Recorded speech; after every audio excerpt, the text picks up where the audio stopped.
YouTube channel spoon and sketch with Akhila. അപ്പൊ ഇന്ന് നമ്മൾ വന്നിട്ടുള്ളത് ഒരു കുക്കിംഗ് വീഡിയോ ആയിട്ടാണ്. ഉണ്ടാക്കാൻ പോകുന്നത് ഓണസദ്യയിലെ ബീട്രൂട്ട് പിച്ചടിയാണ് കേട്ടോ. അപ്പൊ എങ്ങനെ ബീട്രൂട്ട് പിച്ചടി ഉണ്ടാക്കാൻ നോക്കാം. ഇതിലേക്ക് ആവശ്യമായിട്ടുള്ളത് 4 ബീട്രൂട്ട് തൊലി കളഞ്ഞ് ഇതുപോലെ ഗ്രേറ്റ് ചെയ്തെടുക്കണം. അതല്ല എന്നുണ്ടെങ്കിൽ വളരെ ചെറുതായി അരിഞ്ഞെടുത്താലും മതി. ഇനി ഇതിലേക്ക് അരമുറി തേങ്ങ ചിരകിയതും ഒരു ചെറിയ കഷ്ണം ഇഞ്ചിയും 5 പച്ചമുളകും 1 ടീസ്പൂൺ കടുകും 1 തണ്ട് കറിവേപ്പിലയും ഇട്ട് അരച്ചെടുക്കുന്നതിന് വേണ്ടിയിട്ടാണ്. പിച്ചടി വറുത്തിടുന്നതിന് വേണ്ടിയിട്ട് ആവശ്യത്തിന് കടുക്, ഉണക്കമുളക്, കറിവേപ്പില. പിന്നെ ഇതിലേക്ക് പ്രധാനമായും വേണ്ടതാണ് തൈര് 1 ബോട്ടിൽ അഥവാ 500 ഗ്രാമാണ് ഞാൻ എടുത്തിരിക്കുന്നത് കേട്ടോ. ഇനി നമ്മൾ സ്റ്റൗ ഓൺ ചെയ്ത് അതിലേക്ക് ഒരു പാൻ എടുത്ത് വെച്ച് നമ്മൾ ഗ്രേറ്റ് ചെയ്തിട്ടില്ലെങ്കിൽ അല്ലെങ്കിൽ അരിഞ്ഞു വെച്ചിട്ടുള്ള നമ്മുടെ ബീട്രൂട്ട് ഇതിലേക്ക് ഇട്ട് കൊടുക്കുകയാണ്. അതിനുശേഷം അതിലേക്ക് ആവശ്യത്തിന് നമ്മൾ ഉപ്പ് ചേർത്ത് കൊടുക്കുകയാണ്. ഇനി ഇതിലേക്ക് ഒരു 1/2 കപ്പ് വെള്ളം നമ്മൾ ഒഴിച്ചു കൊടുക്കുകയാണ്. ഒരുപാട് വെള്ളം ഒഴിച്ചു കൊടുക്കേണ്ട ആവശ്യമില്ല. കുറച്ച് കഴിഞ്ഞാൽ ആ ബീട്രൂട്ടിൽ നിന്ന് തന്നെ വെള്ളം ഇറങ്ങി വന്നോളൂ കേട്ടോ. അപ്പോൾ ഇതൊന്ന് വെന്ത് കിട്ടുന്നതിന് വേണ്ടിയിട്ടാണ് നമ്മൾ കുറച്ച് വെള്ളം ഒഴിച്ചു കൊടുക്കുന്നത്. ഇത് വളരെ ചെറുതായി അരിഞ്ഞത് കൊണ്ട് പെട്ടെന്ന് വെന്ത് കിട്ടും. അതുകൊണ്ട് കുറേ വെള്ളം ഒഴിക്കേണ്ട ആവശ്യമില്ല. നമ്മളിത് കരിഞ്ഞു പോവാതിരിക്കാൻ വേണ്ടി, അടിയിൽ പിടിക്കാതിരിക്കാൻ വേണ്ടിയിട്ട് ജസ്റ്റ് കുറച്ച് വെള്ളം ഒഴിച്ചു കൊടുക്കുകയാണ് കേട്ടോ. എന്നിട്ട് നന്നായി ഒന്ന് ഇളക്കി കൊടുക്കുക. എല്ലായിടത്തും ഉപ്പൊക്കെ പിടിക്കും വിധത്തിൽ ഒന്ന് ഇളക്കി കൊടുക്കുക കേട്ടോ.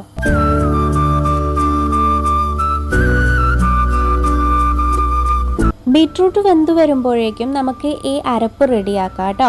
അപ്പോൾ ഇതിലേക്ക് നമ്മൾ ആവശ്യത്തിന് തൈര് ഒഴിച്ചിട്ടാണ് അരയ്ക്കുന്നത്, വെള്ളം ചേർത്തല്ല അരയ്ക്കുന്നത്. ആവശ്യത്തിന് എന്ന് പറയുമ്പോൾ ഈ തേങ്ങ ഒരു ക്രീം പരുവത്തിൽ അരഞ്ഞു കിട്ടുന്ന വിധത്തിൽ നമ്മൾ തൈര് ഒഴിച്ചു കൊടുക്കണം കേട്ടോ. ഞാനിവിടെ ചേർത്തിട്ടുള്ളത് 1/2 ബോട്ടിൽ തൈരാണ് കേട്ടോ ആഡ് ചെയ്തിട്ടുള്ളത്. അപ്പോൾ ഇത് ഈ ഒരു പരുവത്തിലാണ് നമ്മൾ തേങ്ങ അരച്ചെടുക്കേണ്ടത്. കൂടുതൽ വെള്ളമൊന്നും ആഡ് ചെയ്തിട്ട് ലൂസാക്കി എടുക്കേണ്ട.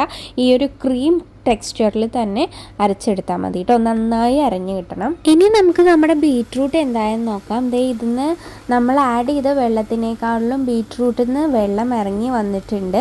അപ്പോൾ ഏകദേശം ഇത് വെന്തു വന്നിട്ടുണ്ട്. ഇനി നമുക്ക് ഇതിലുള്ള വെള്ളം കൂടി വറ്റുന്ന വിധത്തിൽ നമുക്ക് നന്നായി ഒന്ന് ഇളക്കിയെടുത്ത് ഈ വെള്ളം ഒന്ന് വറ്റിച്ച് ഒരു ഉടഞ്ഞ രൂപത്തിലാക്കിയെടുക്കാം കേട്ടോ. ബീട്രൂട്ട് ഒന്ന് ഉടഞ്ഞ രീതിയിൽ ആക്കിയെടുക്കാം.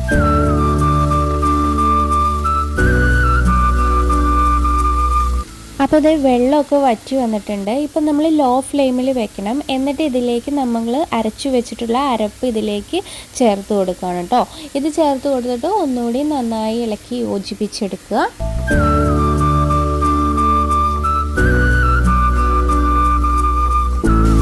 അപ്പോൾ നമ്മുടെ പിച്ചടി ഒരു പിങ്ക് കളറിലേക്ക് വന്നിട്ടുണ്ട് കേട്ടോ. ഇനി നമ്മൾ ഇതിലേക്ക് ബാക്കിയുള്ള തൈര് കൂടി ആഡ് ചെയ്ത് കൊടുത്തിട്ട് നമ്മൾ നന്നായി ഒന്ന് ഇളക്കി കൊടുക്കുക.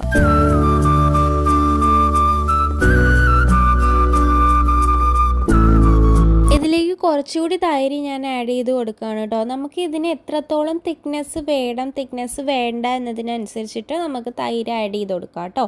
ഞാനിപ്പോൾ ഏകദേശം ഈ ഒരു തിക്നെസ്സിലാണ് പിച്ചടി റെഡിയാക്കുന്നത്.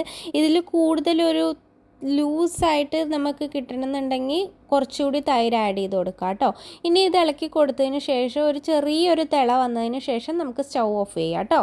അപ്പോൾ ഇതാ ചെറിയൊരു തിള വന്ന് തുടങ്ങിയിട്ടുണ്ട്. ഇനി നമുക്ക് സ്റ്റൗ ഓഫ് ചെയ്തിട്ട് നമുക്ക് താളിക്കാനുള്ള പരിപാടി നോക്കാം കേട്ടോ.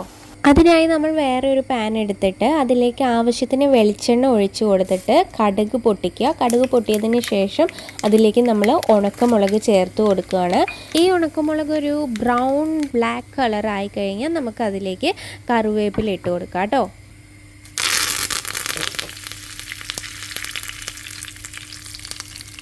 ഇനി ഇത് നേരെ നമുക്ക് നമ്മുടെ പിച്ചടിയിലേക്ക് ഒഴിച്ചു കൊടുക്കാം.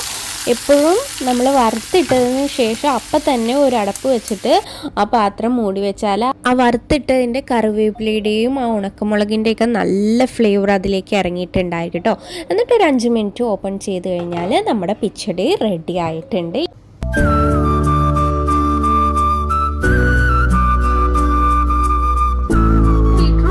റെഡി ആയിട്ടുണ്ട്. എല്ലാവരും ട്രൈ ചെയ്ത് നോക്കാം. ഓണമൊക്കെയാണ് വരുന്നത്. അപ്പം നമുക്ക് എന്തായാലും യൂസ്ഫുൾ ആയിട്ടുള്ളൊരു ഐറ്റമാണ് ബീട്രൂട്ട് പിച്ചടി. നല്ല കളർഫുൾ ആയിട്ടുള്ളൊരു ഐറ്റമാണ്. അപ്പം എല്ലാവർക്കും ഇഷ്ടപ്പെടും.